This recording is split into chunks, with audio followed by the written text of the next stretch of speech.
Buongiorno a tutti, sono Nicola Freddo di Regione del Veneto, direzione CT Agenda Digitale. Siamo qui per insomma, uno degli incontri ricorrenti che facciamo sull'accessibilità.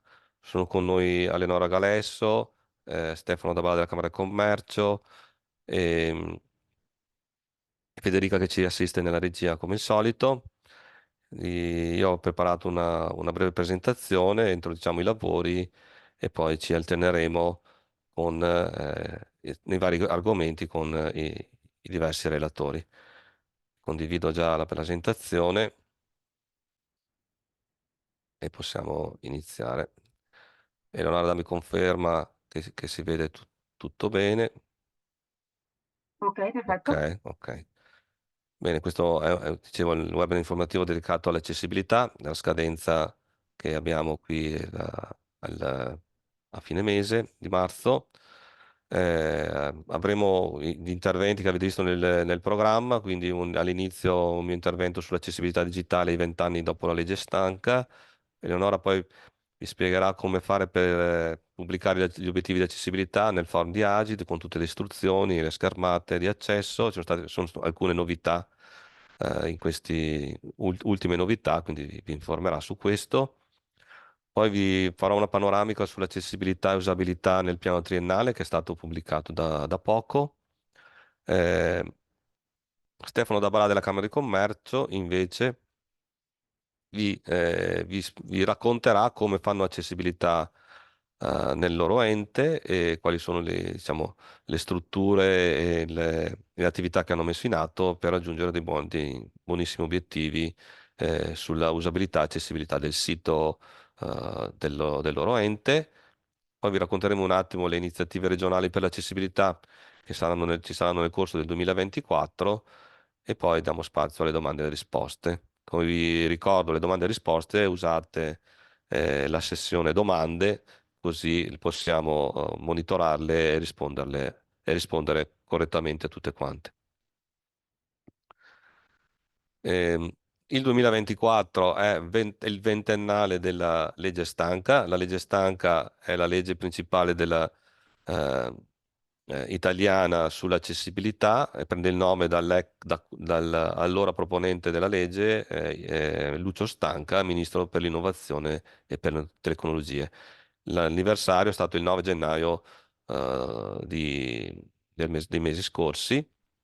È un provvedimento che impone alla pubblica amministrazione di rendere fruibili i propri servizi digitali anche a persone con disabilità. Prende spunto, insomma, l'obbligo è quello previsto dall'articolo 3 della Costituzione italiana, e cioè che tutti hanno pari dignità sociale, quindi indifferentemente dalla loro condizione, devono accedere avere i diritti e partecipare alla vita pubblica. Qui vedete un po' come sono organizzate le slide che vi saranno rilasciate a fine del webinar, come quelle dei relatori che mi seguiranno. Sulla destra c'è sempre il testo descrittivo, un piccolo inciso sulla sinistra e in basso troverete sempre un link per approfondire i temi di cui tratterò. Ehm, Perché è importante l'accessibilità digitale e cosa significa? Significa fornire strumenti per la fruizione dei contenuti web e anche di tutti i servizi a tutte le persone che possono avere delle disabilità visive, cognitive, uditive, ma possono essere permanenti e anche temporanee. Ricordo a tutti che anche noi potremmo avere una disabilità nel momento in cui avessimo un piccolo incidente, un braccio rotto, un temporaneo problema alla vista e ci troveremo nelle situazioni di chi invece lo vivono tutti i giorni. Se siete interessati, ehm, c'è un'iniziativa che si chiama Accessibility Days. Ogni anno fanno una serie di webinar, incontri e rincontri.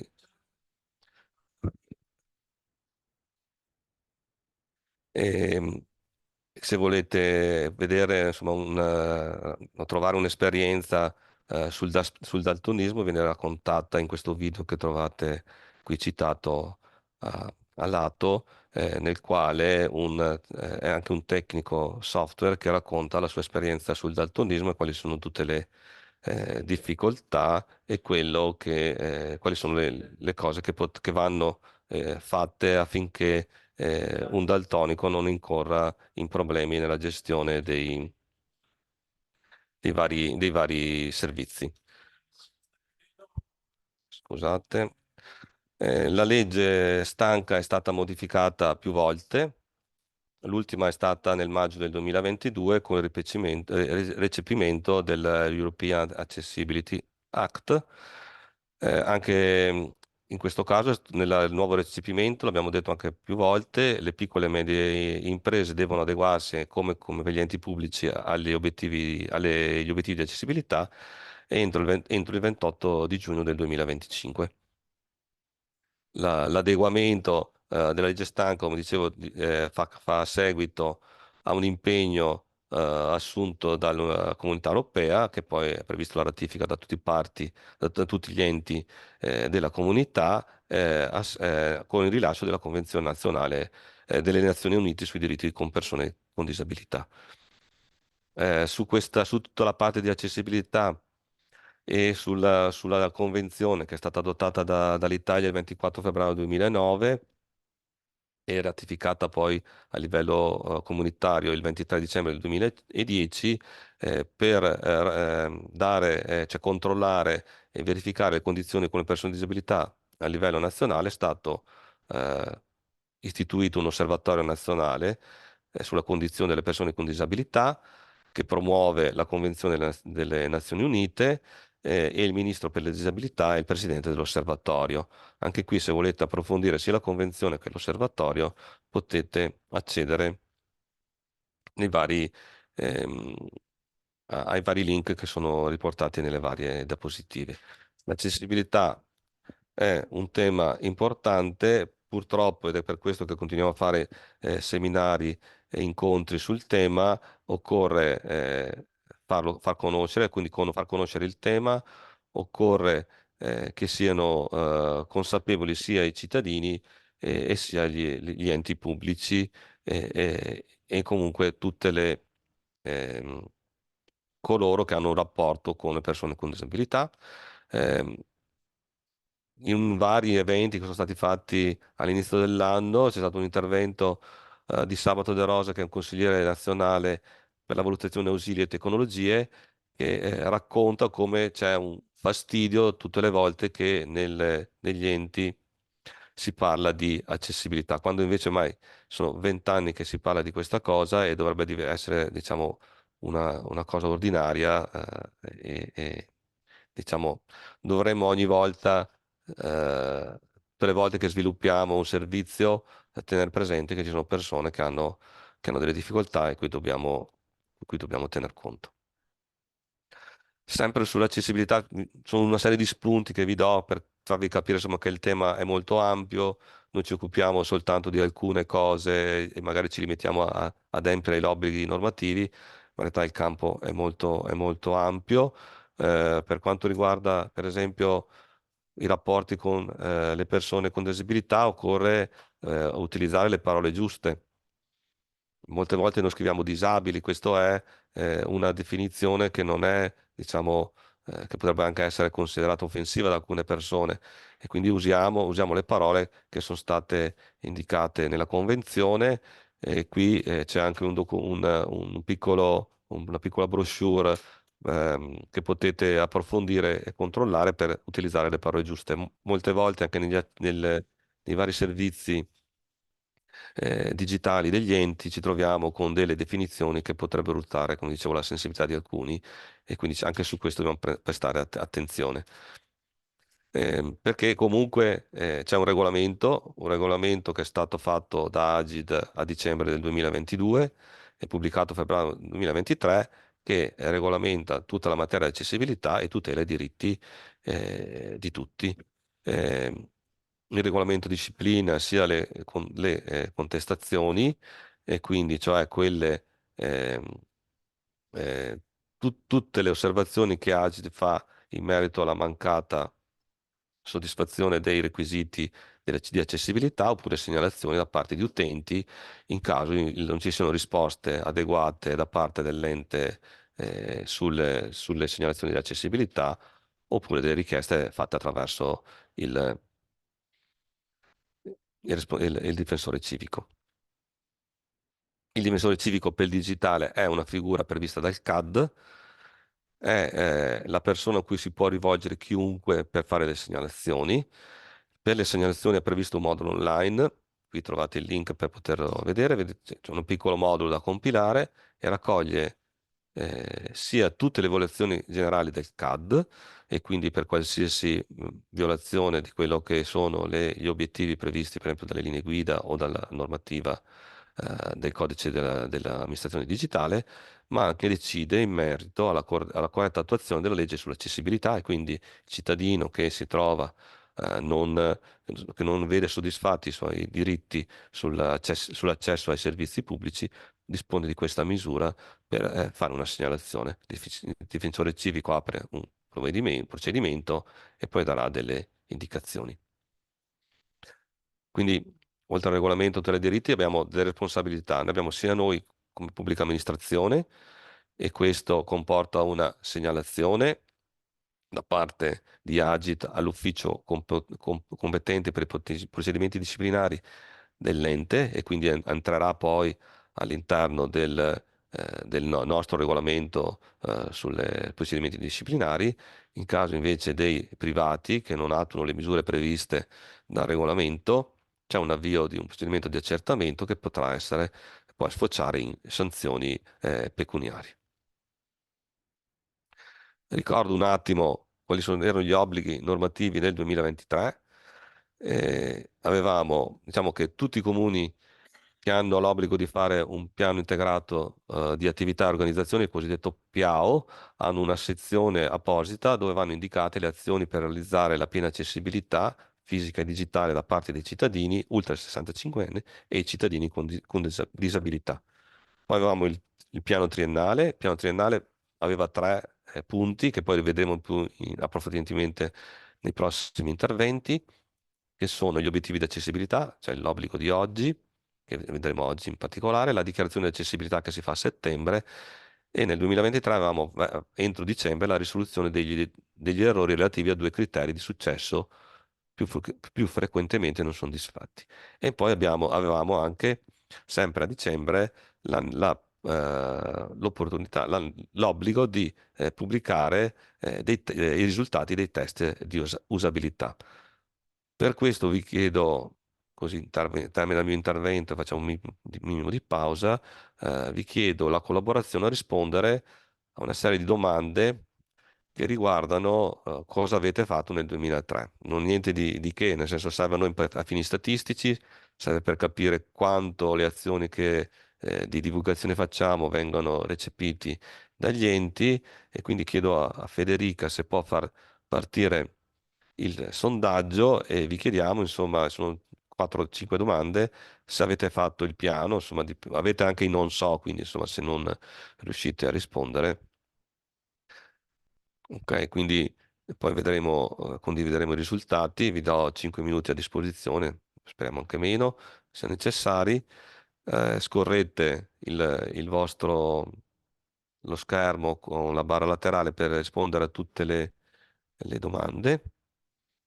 Sono brevi, cioè sì, no, non è previsto il piano per il mio ente, non so, nel caso della prima domanda, se avete pubblicato gli obiettivi di accessibilità l'anno scorso, anche qui sì, no, non so, quindi se qualcuno non lo sa, insomma, avete anche questa risposta. Poi magari indagheremo perché non lo sapete, insomma, magari scriveteci anche in chat se è perché il ruolo che svolgete non è quello preciso, insomma, non siete voi che ve ne occupate. La dichiarazione di accessibilità, se l'avete pubblicata, il vostro ente l'ha fatto. E infine ehm, avete la risoluzione degli errori e i test di usabilità. Naturalmente ognuno avrà avuto sensibilità diverse, obblighi diversi a seconda della dimensione dell'ente. Quindi vi chiedo, insomma, rispondete pure e poi vediamo, insomma, come andare, come è andata avanti.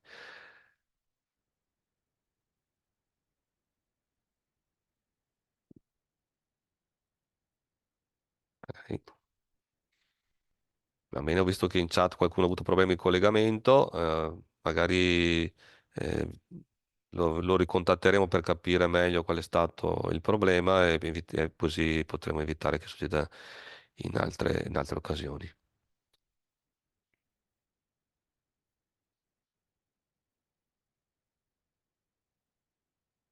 Vedo che molti hanno già risposto.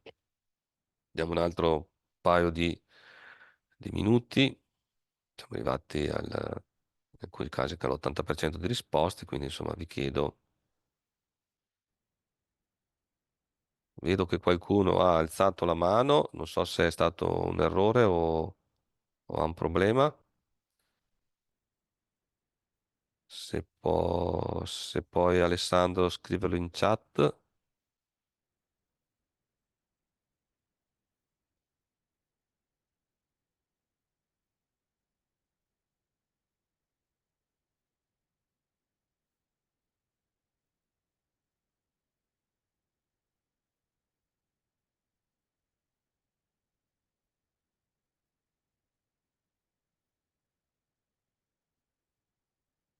va bene, insomma. Direi che l'abbiamo dato la possibilità a tutti di esprimersi. Se avete, direi che possiamo terminare il sondaggio e magari condividiamo le risposte. Prego, Federica.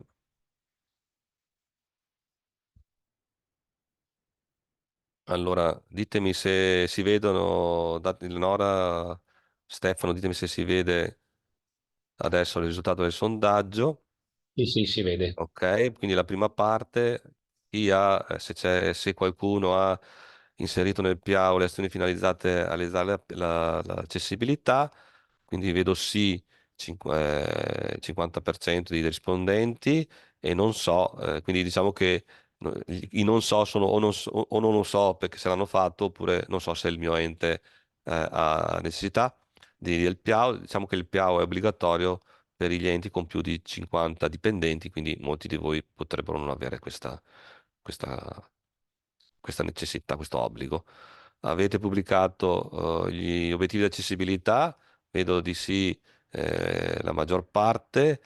No, nessuno, quindi va bene, insomma, li consideriamo dentro i non so, magari forse qualcuno non si occupa di qualcos'altro, vedo che qualcuno mi ha confermato, quindi diciamo che il vostro compito, insomma, portate a casa il compito di capire insomma, se viene fatto alla fine di tutto l'evento del webinar, magari su questo avete qualche nozione in più per andare in cerca per capire se l'ente l'ha fatto o meno. La dichiarazione di accessibilità vedo che molti l'hanno fatto, alcuni hanno messo no, è un obbligo di legge, per cui tenete presente che a settembre scorso abbiamo fatto un webinar che potete rivedere e eventualmente ne faremo un altro a settembre, a settembre prossimo.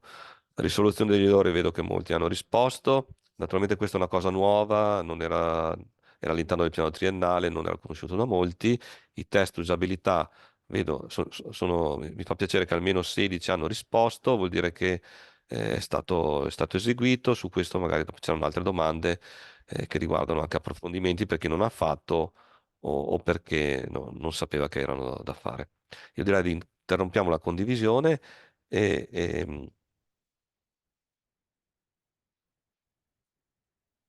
scusate, interrompo la condivisione, interrompo anche la mia condivisione perché diamo la parola adesso a Eleonora Galesso che ci spiegherà esattamente come pubblicare gli obiettivi di accessibilità, cosa c'è di nuovo rispetto al passato e cosa invece è rimasto immutato. A te la parola, Eleonora, interrompo la condivisione per lasciare lo spazio al tuo intervento. Buongiorno, allora prendo io la condivisione, eccola qua. Si vede correttamente? Sì, Eleonora, puoi Ok. procedere. Allora, noi in questo spazio vedremo in maniera molto molto pratica come gli obiettivi di accessibilità possono essere compilati sul form Agid e vedremo brevemente quali sono gli obiettivi di accessibilità tra cui scegliere. Allora, anzitutto va detto che gli obiettivi di accessibilità sono la prima scadenza che noi troviamo all'interno del piano triennale e che ha luogo il 31 marzo di ogni anno.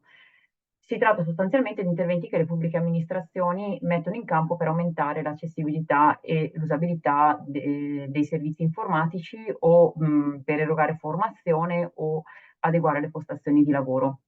Nella slide trovate la normativa di riferimento se volete approfondire. Gli obiettivi di accessibilità vanno pubblicati da qualche anno a questa parte su Formagid, dopodiché alla fine della pubblicazione della procedura di pubblicazione dei documenti sul form viene fornito un link che va pubblicato all'interno del sito della propria amministrazione. Anche qui vedremo esattamente quale sarà il link da seguire.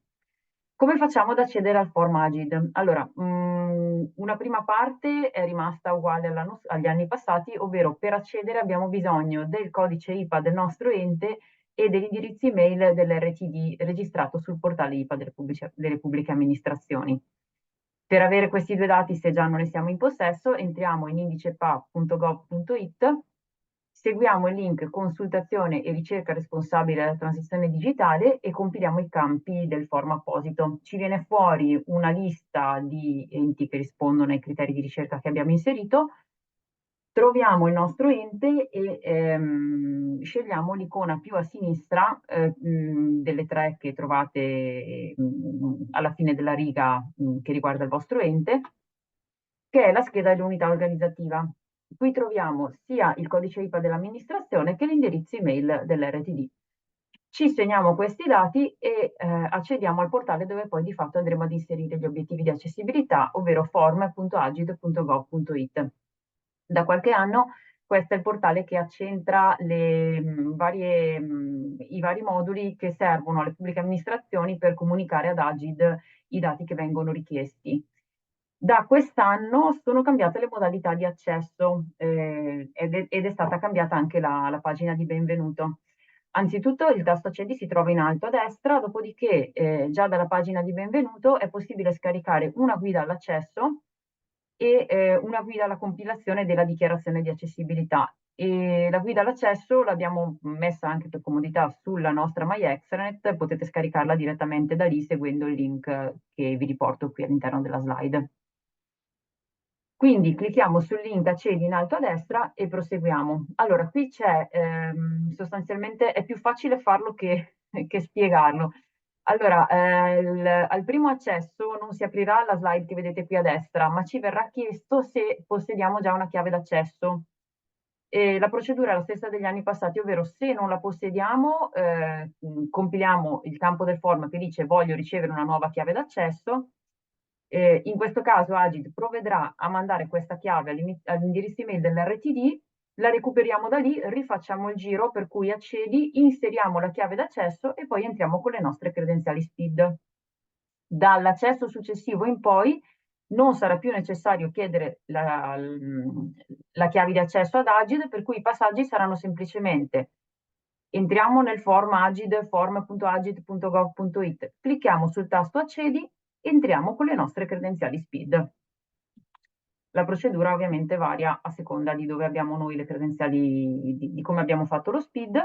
Una volta eseguito l'accesso ci troviamo all'interno della pagina introduttiva del portale dove attualmente sono previste tre attività, ovvero la comunicazione di test di usabilità, la comunicazione delle varie dichiarazioni di accessibilità e quella che interessa a noi oggi, ovvero la comunicazione degli obiettivi di accessibilità.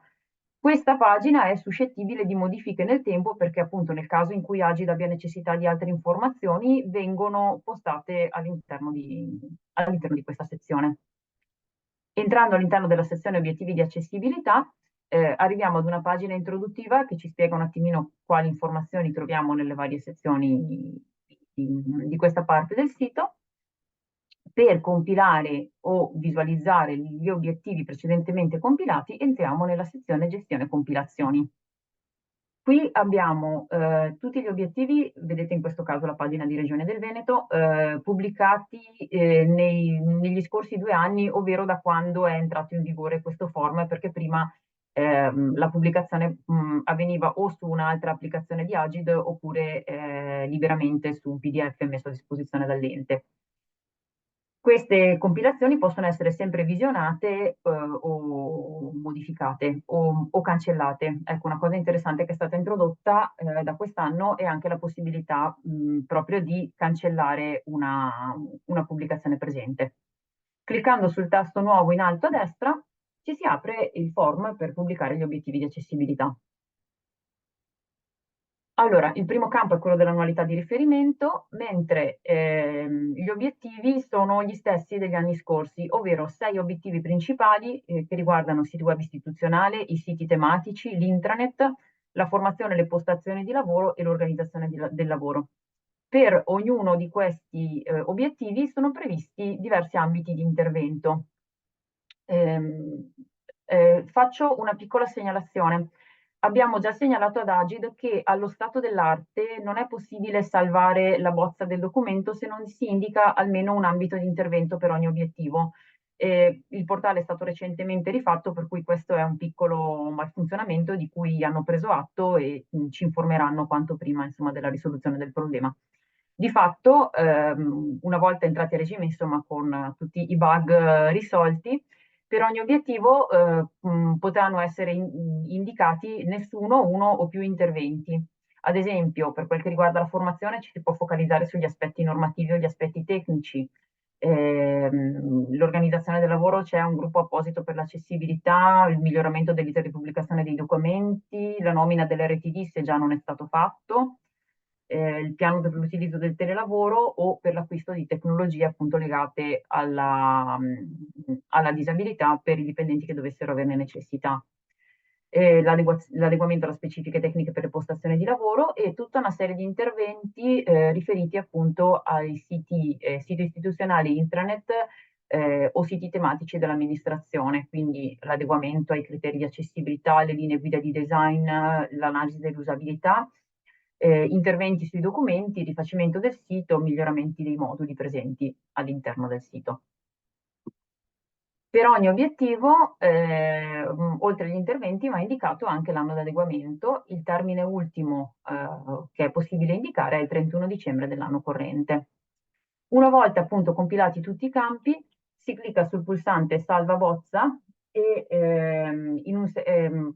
da qui è possibile o modificare il documento oppure pubblicarlo. Nel momento in cui si clicca sul pulsante pubblica, si apre una finestra pop-up con un link che può essere direttamente copiato, ma questo link viene inviato anche alla mail dell'RTD nel caso fosse necessario recuperarlo in un secondo momento. Dove va pubblicato questo link? All'interno del nostro sito istituzionale alla voce amministrazione trasparente, altri contenuti, accessibilità, catalogo di dati, metadati e banche dati, obiettivi di accessibilità. Ecco, questo può essere un'informazione utile anche per chi magari non fosse a conoscenza del fatto che il proprio ente ha pubblicato o meno gli obiettivi di accessibilità, basta seguire questo percorso e lì si trova pubblicati a questo link. Da qualche anno Agid ha istituito il portale dell'accessibilità a cui è possibile visionare il monitoraggio di diversi aspetti relativi alle questioni di accessibilità. Uno di questi è proprio il monitoraggio della pubblicazione degli obiettivi di accessibilità. Se posso farei un breve excursus del portale per farvi vedere velocemente una cosa. Ecco questo. ehm, Si vede tutto. si Poi, vede? sì, Ok. sì.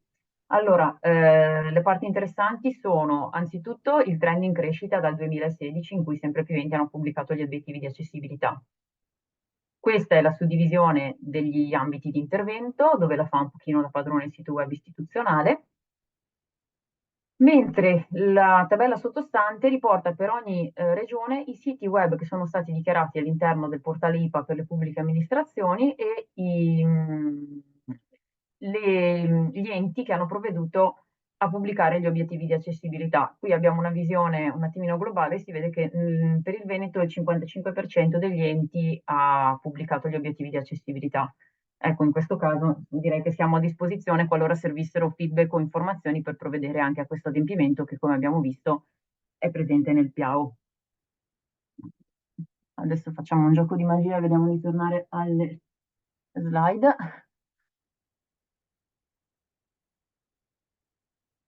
Beh, era l'ultima slide, per cui se Interrompo la condivisione, dico soltanto che nel caso in cui sia necessario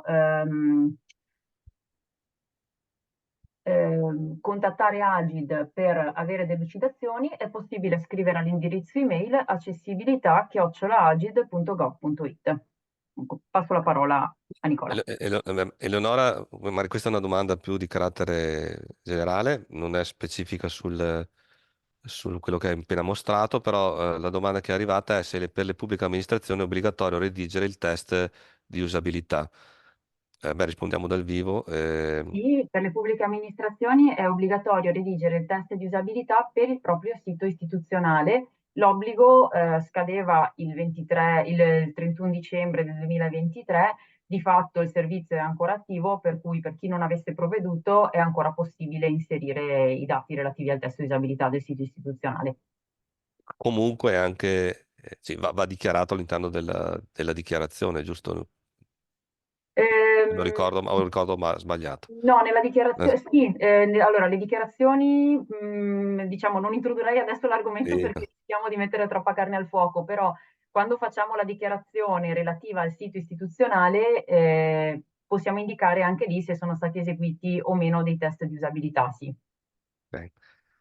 Va bene, grazie Eleonora. Io direi allora a questo punto condivido le mie slide così analizziamo quali sono gli obblighi in carattere generale previsti dal piano triennale e entriamo magari nel merito dove è possibile, senza troppo dettaglio su quello che sono gli obblighi. Naturalmente io vi ricordo che non è la prima volta, no, che parliamo di questo argomento e per cui se voi andate sulla My Extranet, magari Federica scrivi in chat l'indirizzo del sito, ci sono le registrazioni di tutti gli eventi che abbiamo fatto a settembre, quello dedicato alla dichiarazione di accessibilità e a quello degli obiettivi dell'anno scorso.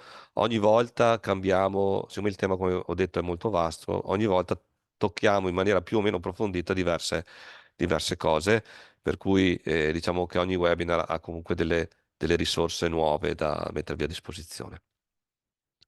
Detto questo, adesso ritocca a me, insomma, parliamo di quello che è il piano triennale per l'informatica 2024-2026, che è stato pubblicato il 12 di gennaio, è stato approvato e ogni tanto cambiano le modalità di approvazione.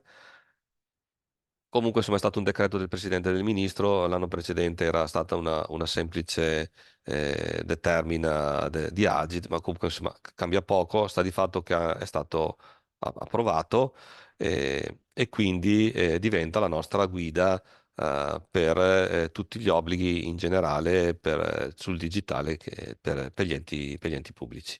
Naturalmente avete i link per approfondire come al solito. Ok. Mm, Proprio anche per approfondire gli altri temi oltre a quello dell'accessibilità, faccio un piccolo spot. Stiamo organizzando una serie di 4 incontri che parleranno sia dei bandi PNRR sul tema dell'appio, del, dello SPID o comunque in generale dell'identità digitale, il cloud e i servizi digitali, quindi i siti. Se siete interessati, andate sempre sulla mia extranet e potete vedere i vari eventi che stiamo organizzando.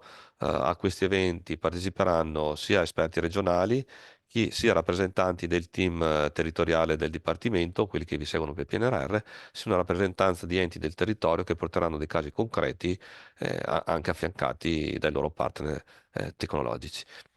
Fatto questa piccola parentesi, andiamo a capire cosa è cambiato nel piano triennale, proprio dei piccoli spunti.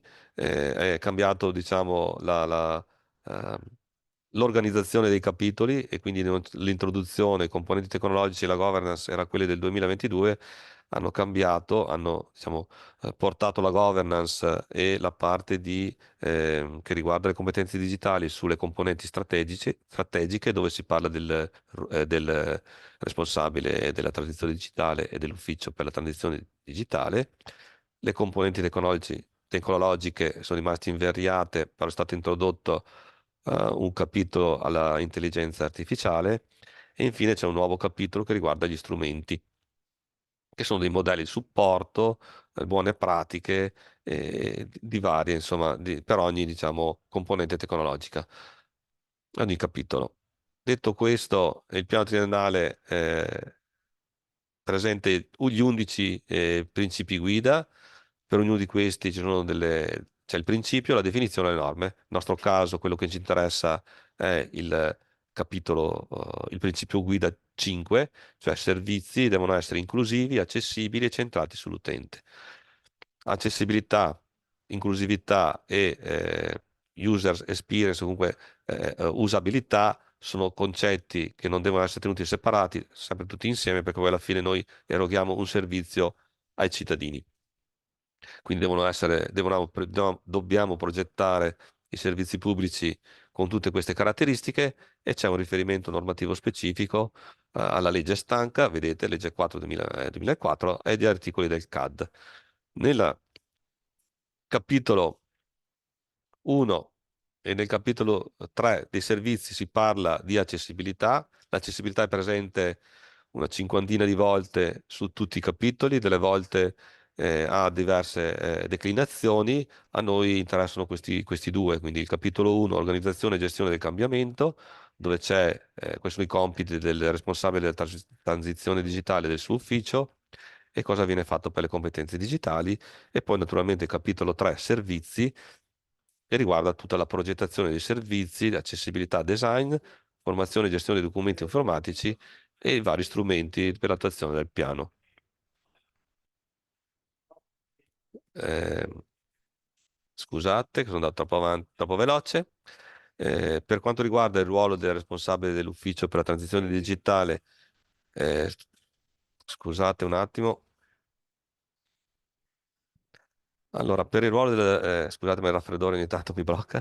Per il ruolo del responsabile dell'ufficio per la transizione digitale, è importante che non venga lasciato da solo, è necessario che sia supportato da un ufficio per la transizione digitale e anche qui occorre che ci siano degli schemi organizzativi ben chiari con attribuzione delle competenze tra gli RTD e le varie figure dirigenziali, direi tra tutti coloro che partecipano allo sviluppo ehm,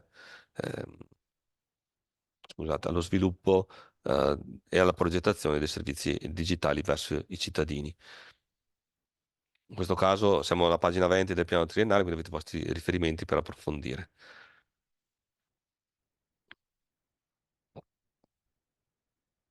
Tra gli obiettivi e target nazionali che sono stati portati dal piano triennale 2024-26, ci sono i soliti, diciamo non è cambiato molto, però l'obiettivo è il 100% delle pubbliche amministrazioni aggiornano la dichiarazione di accessibilità.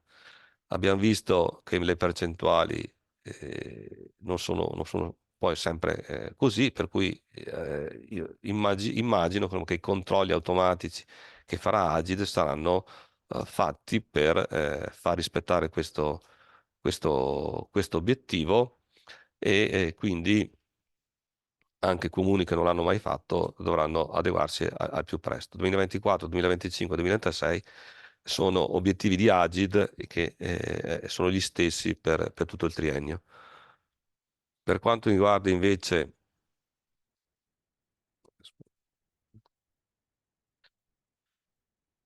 le linee di azione che attueranno come Agid sono l'avvio e erogazione di un supporto finanziario a 55 pubbliche amministrazioni per un accordo del PNRR che poi verrà illustrato da Eleonoria nel dettaglio per la Regione del Veneto, che è la misura 142. E poi loro attiveranno il monitoraggio automatico dell'accessibilità per 23.000 siti web della pubblica amministrazione. Quindi quel monitoraggio che avete visto prima da parte che aveva illustrato Eleonora sarà ampliato e dovrà raggiungere almeno il 23.000 siti di tutta la pubblica amministrazione. E poi invece a dicembre 2024 è previsto l'aggiornamento dell'elenco degli errori di accessibilità più frequenti e anche questi sono individuati mediante un monitoraggio fatto con Mauve di cui più avanti vedremo, è uno strumento che viene messo a disposizione. Sempre Agit ha come obiettivo per dicembre 2024 di fare delle erogazioni di iniziative di comunicazione, formazione e sensibilizzazione sull'accessibilità, quindi aspettiamoci che attraverso i canali che possono essere IFEL piuttosto che Formez o altri ci saranno iniziative sull'accessibilità. E in più loro hanno l'obbligo di mandare annualmente una relazione sul monitoraggio dell'accessibilità alla Commissione europea, per cui tutti gli strumenti, anche l'osservatorio che vi avevo accennato prima, hanno lo scopo poi di comporre questa relazione e dare una risposta. Invece entro il 2025 la loro intenzione è sviluppare un sistema open source per la verifica automatica di accessibilità dei siti. Sapete che adesso abbiamo una serie di strumenti e comunque uno degli obiettivi è ampliare e diciamo, perfezionare il sistema fino ad una verifica automatica. Oltre, quindi abbiamo visto quali sono i target previsti a livello nazionale, quali sono le azioni che deve fare Agile, però ci sono le azioni che dobbiamo fare noi come pubblica amministrazione. Allora, ci sono questi, quelli ormai tradizionali, uguali per tutti e tre gli anni, e quindi le pubbliche amministrazioni pubblicano gli obiettivi di accessibilità sul proprio sito web, quello di cui stiamo parlando oggi, e a settembre 2024, 25, 26 le pubbliche amministrazioni entro il 23 tramite il form Agid fanno le dichiarazioni di accessibilità e ricordo non solo per il sito istituzionale, ma tutti i siti web e tutte le applicazioni mobile in utilizzo. Per alcune PA ci sono ulteriori obiettivi, queste sono le regioni, le province autonome, le città metropolitane, i capoluoghi delle città metropolitane e per questi ci sono di effettuare entro settembre un test automatico di accessibilità sul proprio sito istituzionale usando la piattaforma Mauve vabbè, indicato su IPA, cioè l'indirizzo istituzionale è una delle informazioni che sono pubblicate sull'indice delle pubbliche amministrazioni, e poi invece a dicembre del 2024 di attivare Web Analytics Italia per la rilevazione delle statistiche di utilizzo del proprio sito, anche questo diciamo quello pubblicato e individuato sull'indice delle pubbliche amministrazioni. Passiamo invece agli strumenti. Ehm, il capitolo, dicevo, oltre al capitolo diciamo, che abbiamo visto, c'è un capitolo nuovo che è quello degli strumenti per l'attuazione del piano triennale, e qui ci sono 5-6 strumenti che sono necessari ai nostri scopi. Uno di questi è Designer Italia. Designer Italia è un sito nel quale una comunità di persone delle pubbliche amministrazioni si confronta sulle buone pratiche del settore. Vi sono tutta una serie di strumenti per usare quello che viene definito il design system del paese. Su questo abbiamo eh, promosso anche la partecipazione ad alcuni webinar e al corso sviluppato da Design Italia l'anno scorso per alcuni vostri colleghi. È uno strumento importante, ha bisogno di un approfondimento specifico, però insomma, per il momento sappiate che esiste. Un altro strumento è Web Analytics Italia. Questo serve invece a monitorare le statistiche in tempo reale dei visitatori della pubblica amministrazione e quindi a capire come vengono utilizzate le pagine del sito web, quali sono le difficoltà. Anche questo quindi serve a capire quali sono i comportamenti degli utenti ed è uno strumento utile per migliorare i nostri servizi. Anche su questo l'abbiamo trattato in altre occasioni, non entro nel dettaglio. Sappiate che chi utilizza un portale MyPortal della Regione del Veneto, questo servizio è già integrato e quindi dovete soltanto abilitarlo con alcuni semplici parametri. Un altro strumento è il Formagid, l'abbiamo già visto con Leonora, oltre agli obiettivi di accessibilità, sempre nel form c'è la dichiarazione di accessibilità e la comunicazione degli esiti dei test di usabilità. Attualmente ci sono questi tre applicativi all'interno del Formagid, possono variare nel tempo. Tempo fa c'erano qualcuno in più, adesso li hanno tolti, quindi comunque è il punto nel quale vengono fatte le comunicazioni formali ad Agile dello stato di attuazione dei vari obblighi quando vengono censiti.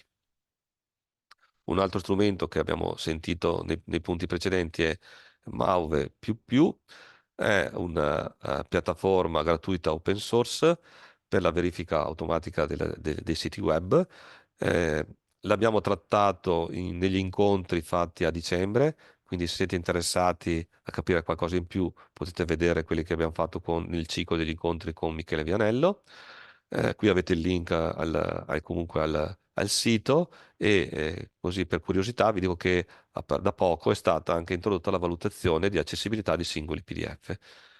Nella valutazione fatta, e si vede anche dall'osservatorio che vi ha fatto vedere prima ehm, Eleonora, Adesso praticamente il 99,9% dei PDF ha almeno un errore di accessibilità. Diciamo che siamo una statistica un po' facile da fare anche senza avere strumenti automatici, però insomma penso che l'obiettivo sarà quello di avere una valutazione dei PDF con una, diciamo, limite minimo di accessibilità da rispettare perché anche, diciamo, non solo le pagine, ma anche i documenti che mettiamo a disposizione devono essere accessibili. Un altro strumento è Gluebox PA, e Gluebox è una piattaforma che si può utilizzare per fare i test di usabilità. Ci si può iscrivere e come conduttore dei test e poi è anche utilizzato per chi deve fare l'esecuzione del test. Abbiamo Ci sono a disposizione tutti i materiali del corso fatti nel 2022. Alcuni dei nostri colleghi hanno partecipato, ha partecipato Leonora Galesso, ha partecipato Stefano De Colle e un paio di colleghi del comune di Padova. Comunque anche qui c'è un sito con una serie di informazioni a cui potete accedere dal link in basso con tutte le informazioni su come usare EagleBox. EagleBox praticamente vi può essere utile per i test di usabilità. L'ultimo strumento del piano è il monitoraggio di accessibilità e l'elenco degli errori ricorrenti, che è quel sito che abbiamo visto prima. Qui troviamo i siti monitorati per area geografica, la distribuzione dei siti valutati per errore, l'incidenza degli errori per regione e i dati prodotti dal monitoraggio dei PDF. Anche questo è un altro strumento. Qui vedete tutti i siti valutati, quindi sono già più di 23.000 che siano dati come obiettivo e tutte le pagine che hanno valutato. Sistemi di monitoraggio automatico significa anche che siamo controllati sul nostro lavoro e quindi se non lo facciamo correttamente potremmo avere quelle segnalazioni di cui abbiamo visto nei punti precedenti. Per quanto riguarda il piano triennale, abbiamo concluso. Spero che che le informazioni comunque carattere generale siano state recepite. Ci sono comunque degli webinar fatti sia lunedì scorso che anche venerdì scorso da parte di Agid sul sito di ANCI nazionale che entrano nel merito non solo dell'accessibilità ma di tutti i punti del piano triennale, quindi se siete interessati potete approfondire. Anche qui al termine del mio intervento facciamo un piccolo sondaggio, tanto io mi leggo la domanda e vediamo di rispondere. Quindi Federica, se puoi fai partire il sondaggio, in questo caso molto breve, vi chiediamo soltanto se conoscevate già gli strumenti che vi abbiamo elencato e se li state utilizzando. Quindi anche qui potete rispondere. Ehm, allora, quelli che utilizzate, quindi cliccate solo se le utilizzate e invece la seconda domanda su quelli cui vorreste avere qualche informazione in più in modo che possiamo organizzare degli incontri o darvi indicazioni dove trovare informazioni dettagliate. Intanto finché rispondete, guardiamo la domanda. Allora, potete riepilogare il punto sul test di usabilità con relativa scadenza e cosa deve fare un comune che usa MyPortal come sito? Ok, questa è una domanda molto precisa. Allora, nel piano triennale non è più riportato come nel precedente l'obbligo di fare il test di usabilità. Quindi nel piano triennale 2024, scusate, 22-24 era previsto entro dicembre 2023 l'obbligo di fare il test di usabilità, di comunicare i test di usabilità. Questo non è più, quindi in realtà è soltanto non c'è quindi una scadenza, ma rientra in quello che sono le linee guida per le linee guida di accessibilità e usabilità. Quindi diciamo, è diventato uno standard per chi fa servizi digitali. Nel caso di MyPortal, nell'evento di settembre avevamo riportato gli esiti e li abbiamo pubblicati gli esiti dei test di usabilità che avevamo fatto come Regione del Veneto e quindi la Regione ha fatto, diciamo, i suoi test che possono essere riutilizzati da voi. Nel momento in cui li dovete comunicare, possono essere di supporto. Naturalmente noi possiamo testare la parte generale, ma non possiamo testare la parte, quella particolare. Su come fare un test di usabilità, quali sono le modalità di esecuzione, eh, diciamo, non riusciamo a trattarlo qui, quindi se siete interessati, e Gluebox, dicevo, era uno degli strumenti che possono essere utilizzati e su Design in Italia ci sono tutti gli strumenti su come condurre un test di usabilità e su questi, se siete interessati, potremo approfondire. Quindi diciamo, non è che un comune che usa MyPortal deve fare qualcosa di particolare rispetto agli altri, lo devono fare tutti per quanto riguarda invece per chi invece ha MyPortal, diciamo, ha qualche strumento in più, ha qualche test che Regione del Veneto ha già fatto, ma naturalmente poi vanno integrati a seconda di come il sito viene utilizzato e quali servizi ci sono sul sito, perché sappiamo tutti che c'è la parte generale di servizi, diciamo, per il cittadino, quella, diciamo, del cittadino informato, e poi invece tutta la parte cittadino attivo che non sempre è sotto diciamo, non è gestito direttamente con prodotti regionali, quindi dipende da caso a caso, eccetera. Possiamo approfondire il tema e stabilire anche dei percorsi insieme su qual è il modo migliore per sviluppare questi servizi. Vedo che ormai molti hanno risposto. Direi che Eleonora ha alzato la mano, quindi se vuoi aggiungere a quanto detto.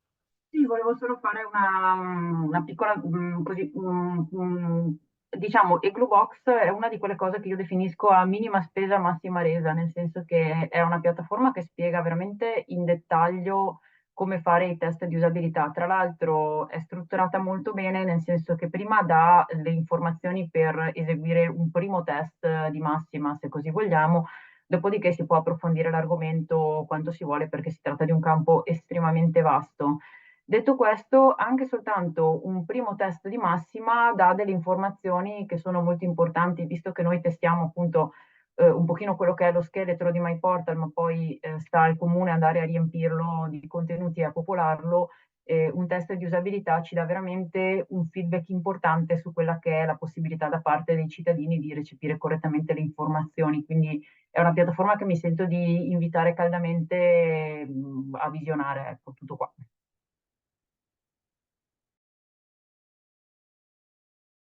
Grazie Eleonora. Termino il sondaggio così condividiamo anche i risultati.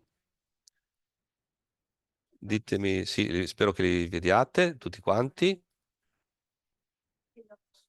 Allora, per quanto riguarda gli strumenti agili, quali dei seguenti strumenti utilizzati, vedo che eh, li conoscete, se non altro c'è una buona percentuale di persone che conoscono Design Italia, Web Analytics, beh, il Form Agile naturalmente è quello che ha la percentuale più alta, Mauve e Glue, vedo due risposte, quindi li contatteremo per capire come lo stanno utilizzando e magari riusciremo a spiegarlo agli altri che sono interessati e naturalmente monitoraggio accessibilità e gli errori ricorrenti.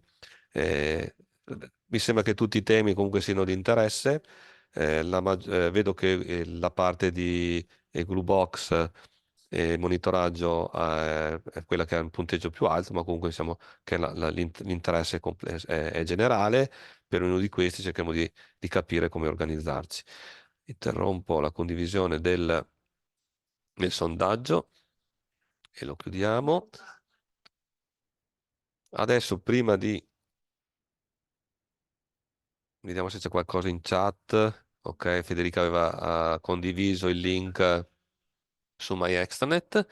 E niente, ed ora un esempio, ci piace sempre portare e farvi capire cosa stanno facendo gli altri enti su tutti i temi del digitale. In questo caso abbiamo Stefano da Balà, responsabile dell'ufficio gestione del sito internet della Camera del Commercio di Venezia e Rovigo e che ci racconta la sua esperienza, come sono organizzate all'interno del loro ente e che risultati hanno raggiunto e quali sono gli obiettivi futuri. Stefano, io interrompo la mia condivisione e ti Perfetto. lascio la parola. Sì, allora, intanto saluto tutti.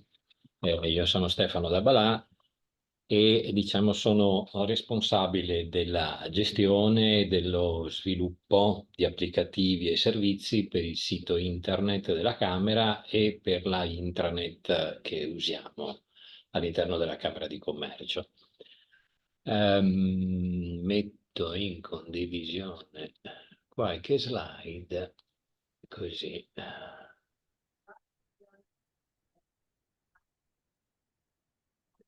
Ecco qua. Bene, Stefano, ti confermo che si Sì. vede tutto, puoi procedere. Perfetto. Allora, sì, la richiesta è stata appunto quella di Nicola di portare un'esperienza del lavoro che è stato fatto soprattutto nel 2023 per la pubblicazione poi degli obiettivi di accessibilità ehm, che abbiamo fatto. Eh, Due parole intanto di cos'è la Camera di Commercio perché spesso non si sa. Allora, noi siamo autonomie funzionali, comunque enti di diritto pubblico, al di là delle differenze, a tutti gli effetti siamo nello stesso ambito degli enti locali, quindi comuni, regioni, insomma, seguiamo le stesse normative. E- ecco. Mm, Siamo in, come dire, un ambito e con un'utenza un po' diversa però, perché Camera di Commercio in qualche modo è la tenutaria del registro delle imprese, quindi la nostra utenza è soprattutto formata da imprenditori, studi professionali, quindi diciamo è un ambito abbastanza specifico, sia diciamo di attività che anche, tra virgolette, di utenza. Mm, Per arrivare a questo obiettivo, devo dire, è stato abbastanza importante il fatto di avere una certificazione di qualità già dal 2023, quindi sono molti anni, dal 2003, scusate, sono molti anni che la Camera di Commercio in qualche modo ha proceduralizzato, diciamo così, tutte le sue attività. Per cui da un punto di vista di processi, struttura, organigramma, documenti, moduli, c'è stato, diciamo, un lavoro di catalogazione e tracciabilità che sicuramente è stato molto utile poi per quanto riguarda la loro pubblicazione nel sito. Allora, noi in qualche modo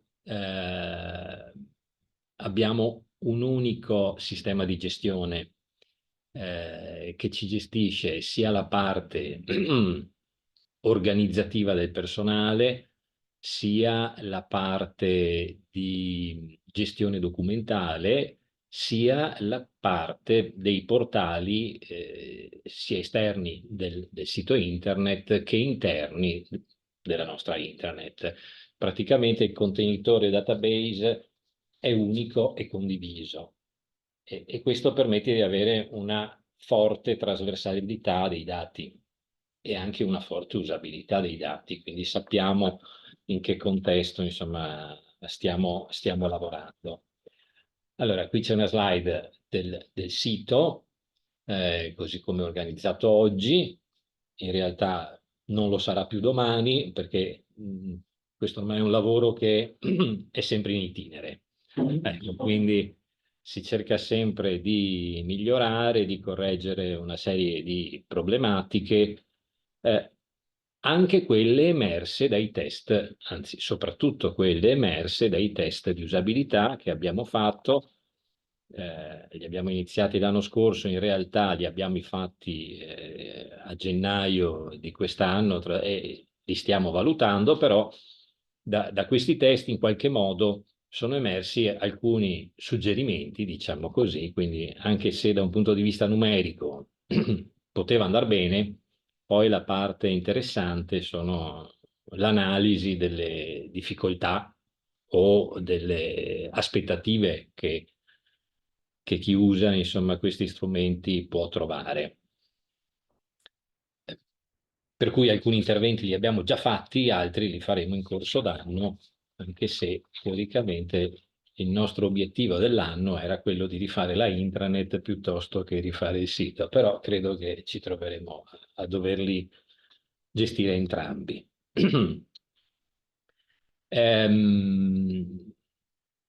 Come dire, sì, volevo solo portare una piccola attenzione tra la differenza tra l'accessibilità e l'usabilità e il fatto che uno, come dire, non risolva l'altro. Cioè, noi possiamo avere dei siti molto accessibili ma per nulla usabili, o viceversa. Possiamo avere dei siti dove l'esperienza dell'utente, per quanto può essere soddisfacente, ma da un punto di vista dei criteri di accessibilità, quindi della possibilità di accesso nel caso di disabilità o di utilizzo di tecnologie assistive, invece siano carenti. Quindi sì, bisogna tenere presente entrambi questi fattori. Da una parte l'accessibilità, non dico che è più semplice, ma insomma ha un aspetto molto più tecnico. Nel momento in cui noi diciamo che riusciamo a conformare il nostro sito a quelle che sono le linee guida delle WCAG 2.1,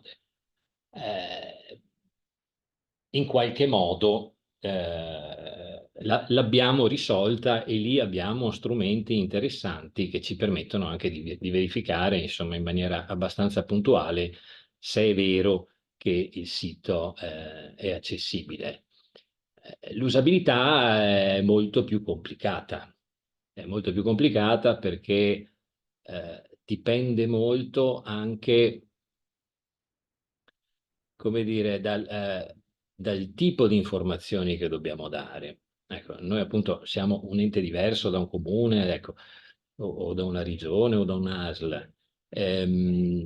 Nel nostro caso la nostra difficoltà sta nel fatto che noi copriamo moltissimi ambiti di intervento, perché insomma sì, la Camera di Commercio segue il registro imprese, ma in realtà fa moltissime attività e moltissime attività che in qualche modo hanno, diciamo, pari dignità, quindi non è che c'è quella prevalente e poi le altre si può far, no, si possono mettere in secondo piano. Ecco, gestire una mole di informazioni così ampia, cioè parliamo di siti che hanno 7.000 pagine, quindi è molto difficile pensare che ognuna di queste pagine sia, come dire, immediatamente raggiungibile o facilmente raggiungibile. Lì si tratta molto di partire da un'analisi e una progettazione dei contenuti e della navigazione molto importante. Ehm, Non sono siti che nascono oggi, sono siti che hanno molti anni, quindi in qualche modo poi eh, seguono una loro storia, per cui è un po' più difficile intervenire nel riprogettare, ecco, contenuti già scritti, strutture che magari non sono più aggiornate, strutture logiche o strutture didattiche che non sono più aggiornate, quindi sicuramente questo è un ambito molto difficile da raggiungere. Diciamo che entrambi questi due punti sono punti a cui tendere, ma che difficilmente si risolveranno completamente al 100%, anche perché sono molto diverse le esigenze degli utenti. Non tutti cercano le stesse cose, non tutti hanno la stessa preparazione, la stessa alfabetizzazione informatica, quindi devi, come dire, contemporaneamente soddisfare il professionista che sa benissimo cosa cerca e se gli fai fare due passaggi in più si scoccia, e anche chi invece non sa nemmeno cosa sta cercando, quindi ha bisogno di essere guidato. Ecco, vabbè, la chiudo lì. Eh, Qual è stato il percorso che abbiamo svolto? E poi anche i tempi che abbiamo impiegato. Eh, sì, qui scrivo che è difficile dare una data di inizio perché di fatto il restyling, il miglioramento del sito è cominciato da quando abbiamo messo sul sito 20 anni fa, quindi è stato un tipo di adeguamento costante. Diciamo che il 2023 è stato l'anno in cui, come dire, ci siamo messi un po' in gioco col discorso del conseguimento degli obiettivi di accessibilità e quindi in quel caso abbiamo fatto un lavoro abbastanza importante insieme all'azienda informatica che diciamo segue sia la parte del sito sia la intranet per fare un adeguamento, diciamo, tecnico che rispondesse a quanto veniva previsto dalle linee guida dell'accessibilità. È stato un doppio intervento, ovviamente, sia da un punto di vista strutturale, perché diciamo, i codici fossero rispondenti a quanto richiesto, sia dal punto di vista dei contenuti, perché anche il contenuto crea gli stessi problemi che può creare la struttura, cioè noi possiamo avere comunque un sistema che genera potenzialmente pagine conformi, menu conformi, gestioni, diciamo, di informazioni conformi, ma se poi quando andiamo a pubblicare un contenuto ci piace mettere il rosso, il verde, il blu, il colore grigetto o altro, ecco che a quel punto quella pagina non supera i controlli, diciamo così, e comunque non è conforme al contrasto minimo che è richiesto dalle WCAG. Quindi il tipo di intervento è metà e metà. Anzi, una volta che si è consolidato l'intervento sulla struttura, quello che è da tenere d'occhio e da seguire è sicuramente la fase di inserimento e pubblicazione dei dati. Stessa cosa vale per i documenti, cioè siamo noi che lo generiamo, quindi la piattaforma non è che può intervenire sul fatto che il PDF sia più o meno accessibile. Ecco, come dicevo prima, noi siamo stati aiutati dal fatto che appunto la struttura è trasversale e quindi le informazioni che passano sono informazioni che sono sempre aggiornate, corrette e ci evitano di dover duplicare, riportare, copiare contenuti che già abbiamo. Quando un documento, quando un ufficio, quando il responsabile di una struttura è inserito nel nostro sistema, diciamo nella gestione proprio dell'organizzazione del personale, automaticamente viene ribaltata sul sito. E quindi da quel punto di vista abbiamo eliminato un annoso problema che avevamo in precedenza, cioè del fatto che se io pubblicavo un'informazione in 10 posti, ed era un'informazione, no? Un documento piuttosto che qualcos'altro, ed erano 10 file diversi, sicuramente nel tempo qualcuno, quando andavi ad aggiornare, non ti ricordavi più dov'era e non lo aggiornavi, quindi avevi sempre un disallineamento. E quindi questo vale sia per il sito sia per tutta la struttura poi che è stata implementata internamente al nostro ente, appunto dall'ufficio di gestione del sito, per tutte quelle, come dire, procedure trasversali di servizi, prenotazioni, iscrizioni a corsi, i form di richiesta, i servizi online, che comunque dialogano nella stessa piattaforma. Quindi diciamo abbiamo una condivisione, una trasversalità dei dati abbastanza spinta. Allora, in quanti ci abbiamo lavorato? Allora, qua è un po' da dividere, come dire, l'obiettivo 2023 dalla normale gestione del sito. La verifica degli obiettivi del 2023 è stata fatta insomma da un gruppo abbastanza ristretto, ma normalmente perché funzioni tutto questo, le persone coinvolte sono abbastanza. È un coinvolgimento a volte sporadico, dopo lo vediamo, però insomma, allora c'è l'ufficio gestione del sito internet che seguo io, quindi c'è un'unità del servizio informatico, un'unità dell'ufficio comunicazione, una dell'URP, una persona del servizio gestione, controllo e qualità per tutta la parte che riguarda, diciamo, i moduli, l'ufficio gestione risorse umane, il servizio registro imprese che nel nostro caso, diciamo, è l'ufficio maggiormente esposto perché molti servizi fanno capo appunto al servizio registro imprese, quindi tutta la parte di modulistica, prenotazioni, richieste passa di là.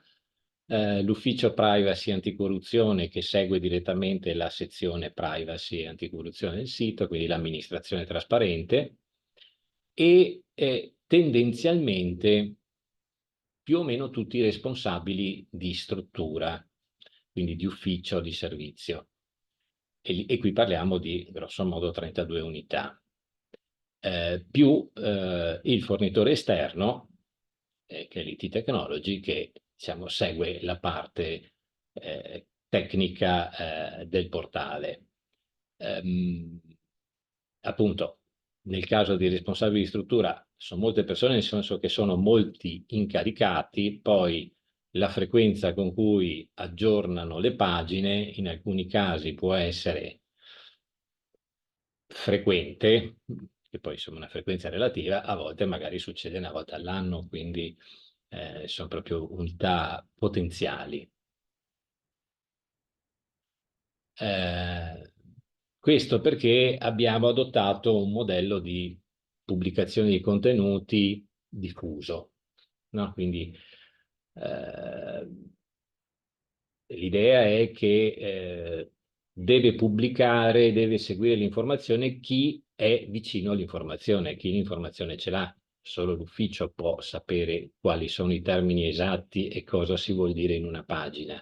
Nel momento in cui lo passa a qualcun altro, c'è una perdita di tempo e diciamo una perdita di contenuti perché chi fa la redazione poi può non conoscere veramente il contenuto di quell'informazione. Quindi redazione diffusa, noi abbiamo, proprio perché c'è questa integrazione con il nostro organigramma, delle abilitazioni che passano automaticamente al sito, quindi chi è responsabile di un nodo di struttura dell'organigramma, quindi un ufficio altro, e anche viene profilato a essere il redattore di quelle sezioni a suo nome che stanno nel sito. Amministrazione trasparente viene gestita direttamente da privacy e anticorruzione.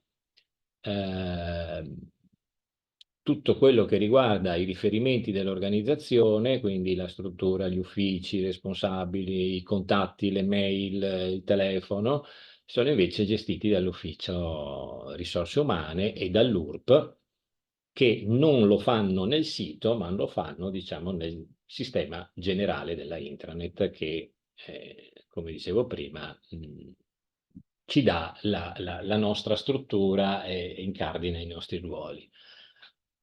Questa cosa, diciamo, ha dei vantaggi perché distribuisce il carico su più soggetti e sono soggetti che, come dire, conoscono le informazioni che inseriscono.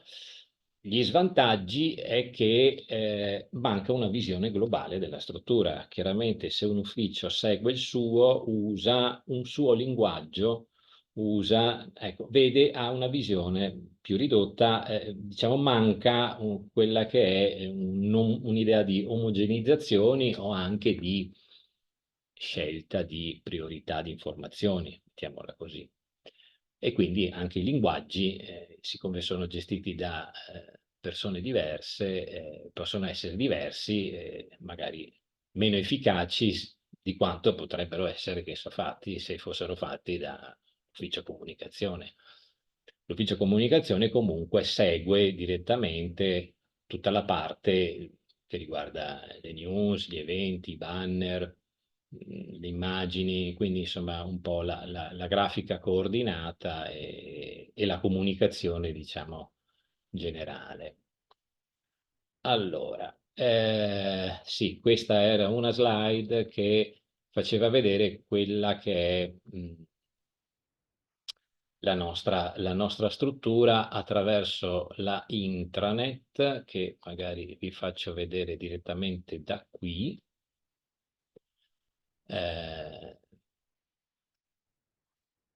Dove praticamente tutta la nostra struttura è codificata a livello sia di nodi, diciamo di organigramma, sia di persone e ruoli. Quindi poi arriviamo anche alle parti specifiche. Questo in qualche modo è la parte proprio importante della gestione che ci permette di avere un'integrazione, alcune facilitazioni nel caricamento dei dati nel sito. Tempi. Allora, per fare questo adeguamento ci abbiamo messo, diciamo, tecnicamente 3 mesi, possiamo dire. Proprio è stato un tempo tecnico in cui è stato coinvolto il fornitore esterno. C'è stato appunto un lavoro sia di analisi del codice di struttura che di modifiche dei contenuti quando trovavamo contenuti non adeguati. In realtà ce ne sono ancora, ecco, diciamo così, anzi è un lavoro in itinere perché l'articolo, la pagina che magari pubblicano oggi, che prima non c'era, magari è una pagina che ha qualche problema e che chiaramente su cui bisogna intervenire. Questa è stata la parte, diciamo, tecnica di intervento. Chiaro che per arrivare a questo c'è stata tutta la fase di documentazione, studio, approfondimento, no? Studio normativa, capire cosa si dovesse fare, quindi ecco, è indicativo da questo punto di vista. Per quanto riguarda le tappe, c'è stata una prima tappa in cui ci siamo chiesti cosa dovevamo fare. Abbiamo usato il modello di autovalutazione dell'Agid e l'abbiamo, diciamo, scorso tutto assieme al fornitore esterno per capire a che punto eravamo con il sito, con quanto avevamo. Abbiamo individuato tutti i punti critici e le incompatibilità e a quel punto è partito un lavoro di correzione degli errori e delle difformità, come dicevo, sia per quanto riguardava proprio il portale, sia per quanto riguardava i contenuti. Eh, e poi c'è stato il lavoro di verifica e di validazione delle pagine attraverso gli strumenti che abbiamo visti prima, eh, dove uno è stato lo stesso, come dire, modello di autovalidazione che appunto ci chiedeva delle cose e quindi dalle risposte capivamo se andava bene o andava male, ma soprattutto, diciamo, il lavoro è stato fatto attraverso il MAUVE e il Lighthouse, che è stato esposto anche in altri incontri precedenti, mentre un prodotto che francamente trovo interessante è il Wave Evaluation Tool, che praticamente fa un controllo molto simile al MAUVE. Ha, a mio avviso, un grande vantaggio, cioè l'immediatezza. È un plugin che viene installato nel browser. Quindi qualsiasi cosa noi stiamo navigando in tempo reale, il Wave ci dice se quella pagina è accessibile oppure no. Soprattutto per quanto riguarda gli errori più frequenti, sono quelli di contrasto. Ecco. Quindi è uno strumento abbastanza immediato. Ok, questo è il MAUVE, appunto come si diceva prima, da poco è stato rivisto e adesso fa la validazione anche dei PDF. Ehm, e dà dei report approfonditi, sia diciamo su singole pagine che si vanno a testare, sia nel momento in cui ci si crea un account che chiaramente è gratuito, su, non dico l'intero sito, ma insomma fa un'analisi abbastanza approfondita di una cinquantina di pagine alla volta. Si possono definire, diciamo, dei target e quindi avere un'analisi, diciamo, globale che ci mette un po', ma insomma arriva via email e si può verificare un po' l'andamento generale. Le parti importanti sono appunto la percentuale di accessibilità che lui stabilisce in maniera grafica in questa parte e che può essere verificata nel live preview, per cui ci dice anche dove ci sono i problemi. Questa invece è una visione del Wave, dell'evaluation tool, quindi su una pagina qualsiasi, diciamo, è un plugin, fa una verifica, dà subito, diciamo, in evidenza se ci sono errori di codice o errori di contrasto e segnala, diciamo, i punti dove ci sono gli errori o dove ci sono degli alert. Io lo vedrei direttamente da qui, ecco, questo è il MAUVE, quindi qui mettiamo l'URL del sito che si vuole analizzare. Chiaramente possiamo analizzare anche altri siti, non solo i nostri. Ci mette un pochino. Nel caso in cui si volessero verificare anche i PDF che sono allegati, si spunta la casella dell'Enable PDF Validation. Ecco qua. E questi sono i risultati del test di accessibilità. Quindi ti dicono che non ci sono errori, ci sono una serie di allerte, diciamo, ma da un punto di vista di errori, insomma, ecco, no, non ci sono. Poi, dico, questa cosa qui cambia di giorno in giorno, appunto, perché dipende da come viene fatto il sito, e dopo io qualche volta vado a vedere anche gli altri, no? Perché a volte quando le cose vanno male ci si tira su. Ecco, il sito dell'Agid, per dirne una, il fatto di accessibilità è un po' scarso. Ecco. Altro, eccolo qua. L'altro strumento che appunto abbiamo usato è stato appunto il Wave. Allora, il Wave, una volta installato come plugin, si può fare sia su Chrome, sia su Firefox, insomma, è un po' per tutto. Appare qui in alto e appare come estensione. Nel momento in cui l'attivi, automaticamente in tempo reale ti fa la verifica di tutto il sito, ti dà l'idea degli errori e magari ti fa anche le congratulazioni se non li trova. Ehm, Questo secondo me è uno strumento che è molto immediato. Qui possiamo vedere i dettagli e il tipo di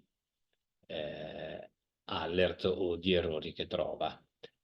Secondo me è uno strumento abbastanza utile che potrebbe essere usato anche da chi fa il normale aggiornamento delle pagine, proprio perché, no, come verifica, io inserisco una pagina, do dei contenuti e verifico subito se quella mia pagina è a posto o se devo stare attento a qualcosa.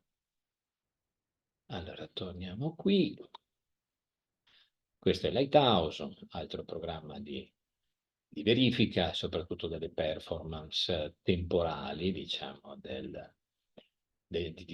tempi di risposta del sito, anche se in realtà considera anche molte altre cose. Il finanziamento. Noi non siamo rientrati in finanziamenti particolari, perché sia la realizzazione che la gestione del sito e la manutenzione, insomma, ricadono nel normale utilizzo delle nostre risorse. Ci è andata bene, mettiamola così, perché questo lavoro di adeguamento all'accessibilità, come dire, il costo è rientrato nel canone ordinario di manutenzione che avevamo con il nostro fornitore esterno. Quindi, da questo punto di vista, c'è stata una collaborazione assolutamente tra noi e loro per quanto riguardava proprio gli interventi, però diciamo non abbiamo sostenuto per questa cosa ulteriori costi.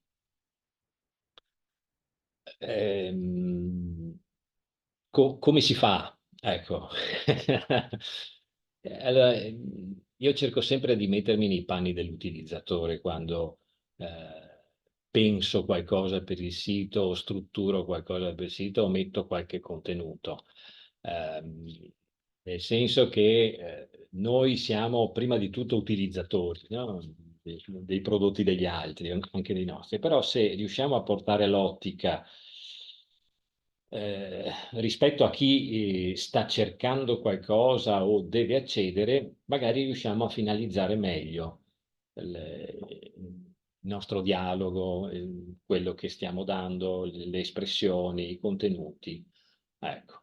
Un'altra cosa che è stato molto utile, che non bisogna mai, come dire, sottovalutare, è cercare di coinvolgere più persone e più strutture possibili quando si va a ripensare o si va a intervenire sulla struttura e sulla visione generale dei contenuti del sito, perché ognuno vede un punto di vista diverso, apporta la sua esperienza e va un po' oltre a quella che è la nostra visione, che per quanto diciamo può essere vasta, ma insomma è sempre influenzata insomma dalle nostre finalità, dai nostri coinvolgimenti, dalla nostra esperienza, nel senso che se uno sa fare le cose molto bene, non pensa nemmeno che una delle cose, per esempio, che era emersa nell'usabilità è che nei form di prenotazione del sito i tasti per scegliere la sede dove fare la prenotazione erano blu. Ok, e quindi qualcuno ha detto: ma io non li ho identificati come un pulsante di selezione della sede e stavo cercando come selezionare la sede, perché vedere scritto sede di Venezia, sede di Mestre, sede di Rovigo, però in questa forma non mi dava l'immediatezza, no? Del fatto che dovessi cliccare lì e che quello fosse il primo passaggio per entrare. Questo non l'avevo proprio pensato in assoluto, però è uscito proprio dall'usabilità e il giorno dopo sono diventati pulsanti classici con scritto seleziona la sede. Ecco, e chiaramente presidiare con continuità perché il sito è sempre dinamico, in evoluzione, quindi la situazione di domani non è quella di oggi. Eh, prossimi pasti, vista l'ora, passi, quindi mantenere, diciamo, l'attenzione.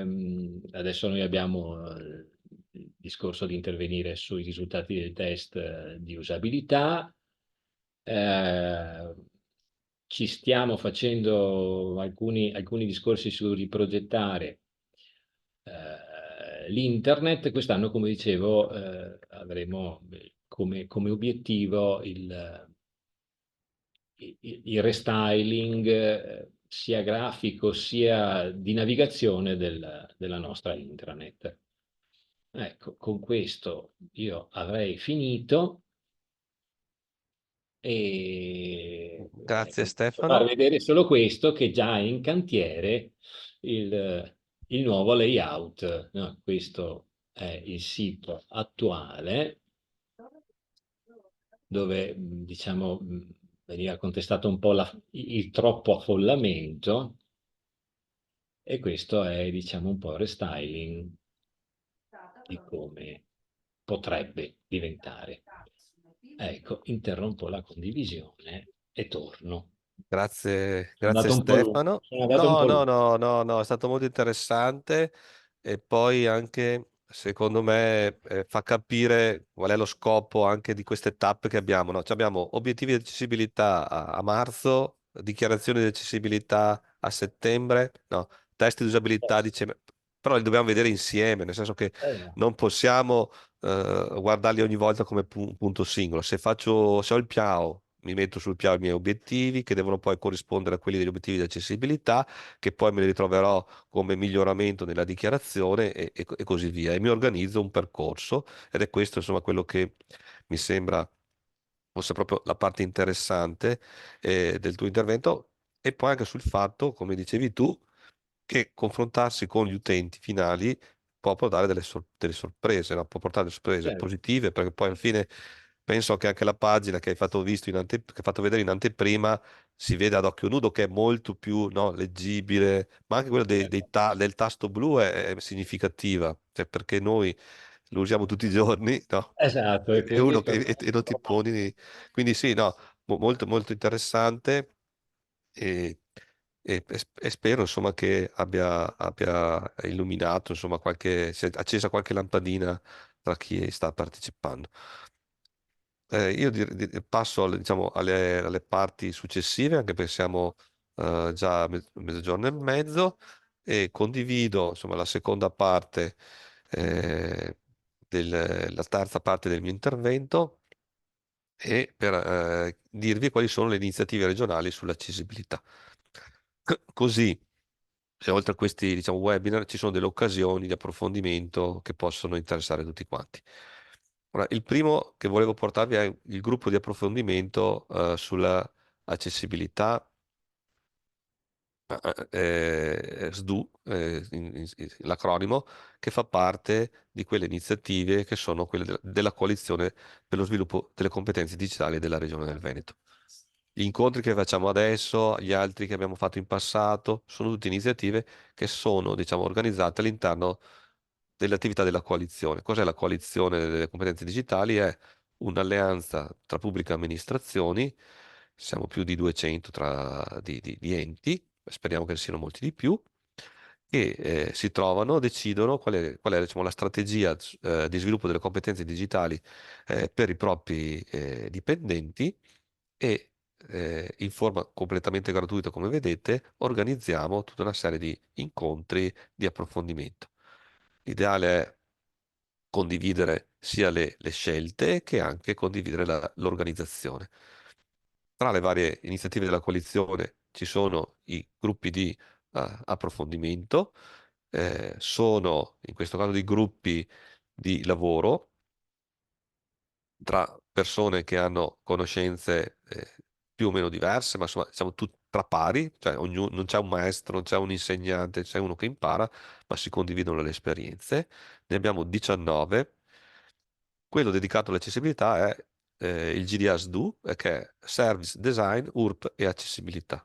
Tutte le volte che facciamo eventi di questo tipo li coinvolgiamo, ma nel caso in particolare vi chiediamo anche di iscrivervi al gruppo, cioè se siete interessati ad approfondire in maniera collaborativa, iscrivetevi, le istruzioni sono semplici, basta andare su MyExtranet, si cerca SDU in cerca e viene fuori subito, o comunque la pagina è Service Design URP e accessibilità, si usa il tasto collabora, ci si registra, si è utenti come avete fatto, siccome siete registrati a questo webinar, sicuramente l'autenticazione l'avete già fatta, e poi c'è il tasto richiede di collaborare e poi avrete una risposta. Per il momento è una disponibilità a partecipare agli eventi, saranno eventi molto più informali, non sono webinar di questo tipo, ci si trova davanti attorno a un tavolo virtuale o reale a seconda insomma, delle possibilità, ci si trova una ventina di persone, si approfondiscono quei temi che abbiamo visto. Quindi Stefano vi può entrare nel particolare e spiegarvi come usa Mauve, e chi invece usa i test di usabilità con e Gluebox vi porterà la loro esperienza, e insieme si possono costruire delle collaborazioni o comunque delle attività comuni, degli obiettivi da portare avanti. Ehm, Se siete interessati, adesso facciamo un piccolo sondaggio, rispondete sì, ci piacerebbe partecipare, no, non mi interessa, e poi anche su quali temi insomma, sareste interessati che venissero approfonditi in un gruppo di questo tipo. Come dicevo, se si volesse approfondire Mauve il gruppo assieme lo analizza, ognuno porta la sua esperienza, spiega agli altri come lo sta utilizzando, qualcuno avrà delle domande sul tema, quali sono gli strumenti migliori da utilizzare, avrà delle difficoltà, oppure tutti i siti sono diversi, dipende da come sono stati sviluppati, e potrebbe essere che lo strumento non dà le risposte adeguate e si confronta. L'altro tema è linee guida sull'accessibilità, quindi come applicarle, come non applicarle, come fare i test di usabilità, oppure realizzare documenti accessibili, perché abbiamo visto che anche i PDF devono essere realizzati in un certo modo per consentire di essere usufruiti da tutti in maniera completa. Quindi anche qui lancio un piccolo sondaggio. Eh, Federica, se ci sei, fallo partire tu.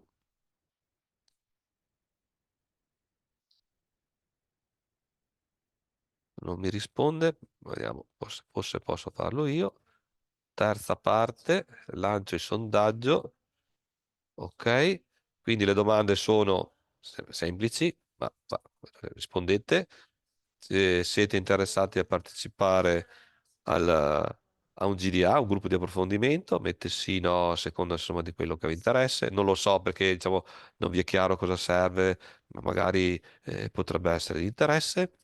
Quali sono i temi che nel momento in cui partecipate al, al gruppo vorreste approfondire?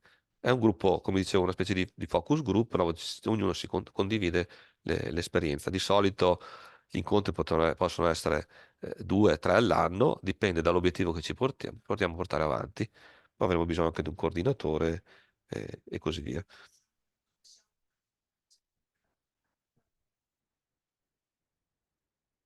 Vi lascio rispondere nel frattempo. Vediamo in chat se c'era qualcosa. Ah, ok, va bene, niente, era un messaggio interno. Sono diventato organizzatore, quindi faccio io tutto quanto per quanto riguarda il webinar. Mi era arrivata, finché voi rispondete, mi era arrivata una richiesta di quando sarà disponibile il video. Il video lo faremo probabilmente i primi giorni della settimana prossima. Lo trovate o sul canale YouTube della Regione del Veneto, quindi ADV Regione del Veneto, oppure se andate su MyExtranet dove vi siete iscritti, quindi diciamo nella parte pubblica dove c'è l'evento, sopra la descrizione verrà annegato, insomma, inglobato il video di YouTube dove avete l'anteprima e poi insomma lo potete vedere come il solito. Lì metteremo anche a disposizione i materiali, le slide, quelle mie, quelle di Eleonora e quelle di Stefano, e quindi troverete anche lì gli allegati. Vi lascio un altro paio di minuti per rispondere al sondaggio e poi lasciamo la parola a Eleonora che invece vi darà qualche informazione in più su quello che è il progetto PNRR 142 che vi verrà anche, potreste essere coinvolti, insomma, se interessati, su una parte di formazione e di eh, approfondimento. Un altro, un altro minutino, tanto io interrompo la condivisione perché penso che non avere altre, forse un'ultima slide, non ricordo. No, tocca ad Eleonora. E intanto ringrazio tutti quelli che hanno risposto al sondaggio. Lo termino. Ok. Ora dovreste vedere i condivido i risultati. Ok, quindi abbiamo già 13 persone che hanno detto che sono disponibili, alcune che sono incerte, non lo sanno, quindi magari basta che mi contattate per avere qualche informazione in più, per capire il grado di coinvolgimento. Eh, I temi, insomma, sono tutti interessanti, quindi mi fa piacere, insomma, abbiamo centrato l'obiettivo, poi naturalmente non li possiamo far trattare tutti in un colpo solo, quindi ci daremo delle priorità e magari un anno un incontro dedicato a uno, un incontro dedicato agli altri, poi vediamo il grado di approfondimento e se sfoceranno magari in un webinar per tutti quanti. Va bene, quindi avete visto, ok, abbiamo anche tre suggerimenti, poi analizzeremo dei risultati dell'evento. Interrompo la condivisione, chiudo il sondaggio e do la parola a Eleonora che ci darà indicazioni su questo altro, insomma, altra attività proposta di Regione del Veneto. Prego, Eleonora. Allora, aspetta, perché ho qualche difficoltà col microfono? No, si sente. Allora, sono in partenza le attività che riguardano il subinvestimento 1.4.2 del PNRR, inclusione dei cittadini per il miglioramento dell'accessibilità dei servizi pubblici digitali. È un progetto di respiro abbastanza ampio che coinvolge 55 amministrazioni, tra cui regione, metropolitane e comuni capoluogo di città metropolitana essenzialmente. Si suddivide in tre misure. Una misura che riguarda l'acquisto di tecnologie assistive per i dipendenti dell'ente, per cui a seguito di una salvia interna si acquisteranno tecnologie assistive, quali possono essere lettori di schermo o software per dipendenti sordi o quant'altro, insomma, possa essere necessario. Una seconda misura che riguarda la riduzione di almeno il 50% degli errori relativi all'accessibilità su due servizi messi a disposizione da Regione Veneto ai cittadini. E una terza misura, che è quella su cui vorrei porre l'accento, che è quella che riguarda la formazione in tema di disabilità. In particolare, la misura si indirizza sia ai dipendenti interni sia ai dipendenti delle pubbliche amministrazioni del territorio. Si rivolge a tutti i dipendenti coinvolti in... Allora, mm, ecco.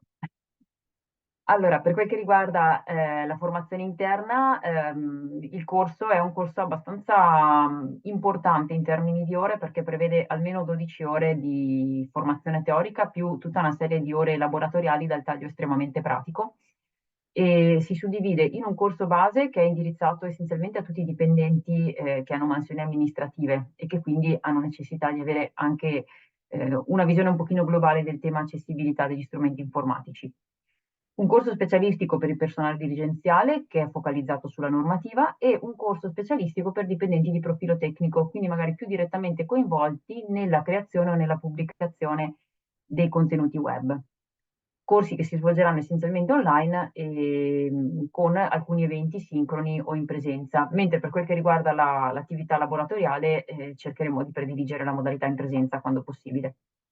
Per quel che riguarda la formazione del territorio, si vuole erogare in maniera abbastanza uniforme all'interno del territorio un corso base. Il target che ci siamo posti è quello di cercare di raggiungere almeno un dipendente per comune, in maniera da creare appunto poi una rete di accessibilità che in qualche modo sopravviva al progetto e possa fare poi da riferimento. Per quel che riguarda la normativa, ci si pone l'obiettivo di formare appunto il personale dirigenziale, anche qui magari coinvolgendo alcune figure di riferimento distribuite in maniera uniforme all'interno del territorio, e lo stesso vale per il corso specialistico. I corsi verranno svolti in collaborazione con il Comune di Padova e con la provincia di Venezia. Per quel che riguarda la formazione sul territorio, l'idea appunto è quella di creare una community che si protragga oltre la scadenza stessa del progetto e che in primis preveda l'erogazione degli stessi corsi di formazione, magari con un taglio un pochino più specifico, pensati per il personale interno di Regione Veneto. Dopodiché tutta la parte laboratoriale verrà svolta attraverso la struttura che è già in essere all'interno di Regione, ovvero i gruppi di approfondimento, i laboratori di condivisione, magari sfruttando le sedi fisiche degli Innovation Lab, sempre con focus su tematiche di accessibilità, che permetta anche il coinvolgimento degli esperti presenti nel territorio e delle associazioni no profit che si occupano di disabilità.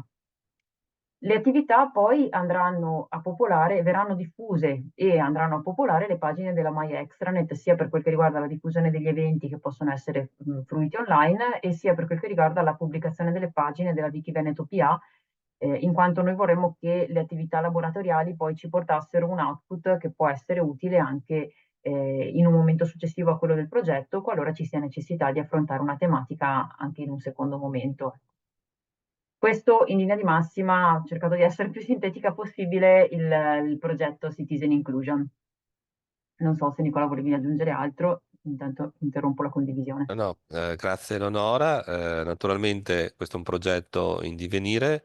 Nel momento in cui le attività avranno inizio per quelle che riguardano il territorio, saranno accompagnate da un'adeguata comunicazione attraverso la My Extranet, ma anche attraverso i canali ufficiali, le PEC, insomma i comuni. L'obiettivo è coinvolgere tutti i comuni, quindi almeno una persona in ogni comune che sia coinvolta sull'accessibilità, a seconda insomma poi della specializzazione, cioè se è un dirigente piuttosto che sia un dipendente che fa redazione, piuttosto che sia invece un tecnico specialistico, saranno dati insomma dei corsi speciali e appositi. Naturalmente il gruppo di approfondimento di cui abbiamo parlato prima sarà coinvolto in tutte queste iniziative, quindi chi partecipa avrà anche una priorità rispetto agli altri, ma comunque l'idea è in tutto il Veneto di coinvolgere qualche centinaio di persone, quindi insomma i posti sono numerosi, ci sarà spazio per tutti. Comunque ci aspetta, insomma, da qui ad aprile 2025 una serie di iniziative sulla formazione dell'accessibilità di grande interesse, e quindi a chi vuole partecipare avrete molte opportunità. Quindi rimanete sintonizzati, insomma, e informati seguendo il canale My Extranet su tutto quello che sono le iniziative regionali. Direi che siamo arrivati quasi all'una e quindi siamo riusciti a raccontarvi tutto quello che volevamo. Speriamo anche che sia stata interessante per tutti la partecipazione. Ho visto che quasi la maggior parte sono rimaste dall'inizio alla fine, quindi siamo molto soddisfatti. Quindi attendete, insomma, l'attestato, vi arriverà via mail, dateci il tempo di fare i controlli e le spedizioni, quindi diciamo 7 giorni, massimo 10. Se non vi vedete nulla, poi potete contattarci, però insomma, non fatelo prima, dateci il tempo di fare tutto. Probabilmente non abbiamo ancora automatizzato completamente tutto il sistema, quindi c'è sempre una parte manuale, quindi c'è un operatore che fa tutti i controlli. Questo è anche una qualità, insomma, nel senso che l'attestato non viene erogato così a casaccio. Invece sulla pagina di MyEstnet trovate sia, troverete diciamo da lunedì, martedì il video, le slide. Ricordo a Stefano se me le può girare la versione finale così le pubblichiamo e anche a Eleonora. E poi trovate tutte le informazioni anche degli altri incontri di cui vi avevo accennato prima e quindi e ulteriori iniziative regionali. Chiudo con ringraziamenti per tutti quelli che sono stati presenti, così numerosi. Ringrazio naturalmente Stefano Dabalà che si è prestato a raccontare la sua esperienza, a Eleonora che è la nostra esperta di accessibilità, ma anche naturalmente è responsabile di molte altre cose in Regione del Veneto. L'abbiamo citata solo per l'accessibilità, solo perché era oggi qui, insomma, però naturalmente ci segue anche altre piattaforme. Io mi occupo delle piattaforme di collaborazione e di competenze digitali e ci troveremo presto per altre iniziative. Ringrazio naturalmente Federica per la regia e a presto e arrivederci a tutti quanti. Ciao.